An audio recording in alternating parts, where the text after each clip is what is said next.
ஏதோ தன்னை எம்ஜிஆர் நினைச்சுக்கிட்டு ஜெயலலிதா அம்மையார் மாதிரி நினைச்சுக்கிட்டு சவுண்ட் விடுறாரு.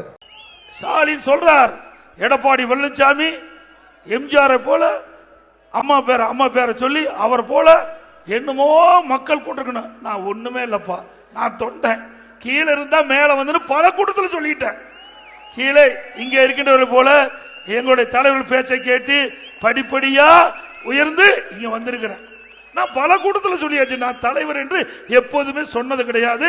எல்லா தொலைக்காட்சியில் நீங்க பாருங்க, பல்வேறு கூட்டத்தில் பேசிய பேச்செல்லாம் கேளுங்க. ஏன்னா அவர் கேட்கறதுக்கும் எப்போ கேட்டதும் கிடையாது, அவரு மற்ற சொல்வதும் கேட்க மாட்டாரு, தனக்கும் கிடையாது. அது வேண்டாம், தப்பா போயிரு, வேண்டாம். விமர்சனம் பண்ண நீ ஒருமையில பேசலான்னு சொல்லுவார். ஆக திரு ஸ்டாலின் அவர்களே, தயவு செய்து நாங்கள் பேசுவதை கவனிங்க. அது மட்டும் இல்ல, நீங்க வந்த பாதை வேற, நாங்க வந்த பாதை வேற. நீங்க வரும்போது உங்க அப்பா முதலமைச்சர் இருந்தாரு, உங்க அப்பா திமுக தலைவர் இருந்தாரு, அழகா சீட்டு கொடுத்தாரு. உங்க அப்பாவுடைய செல்வாக்குல நீங்க எம்எல்ஏ ஆனீங்க, மந்திரி ஆனீங்க, துணை முதலமைச்சர் ஆனீங்க, திமுக தலைவர் ஆனீங்க. உங்களுடைய பாதை வேற.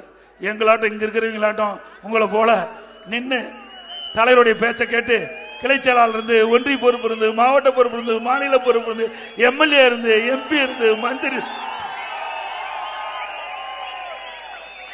இந்த இயக்கத்திற்கு கடினமாக உழைத்த காரணத்தினாலே, இந்த இயக்கத்துக்கு விசுவாசமாக இருந்த காரணத்தினாலே, இங்க இருக்கின்ற நிர்வாகிகள், இங்க இருக்கின்ற பொதுமக்கள் கூட்டத்தில் போனா நான் யார் தெரியுமா? முத்துவேல் கருணாநிதியுடைய மகன்.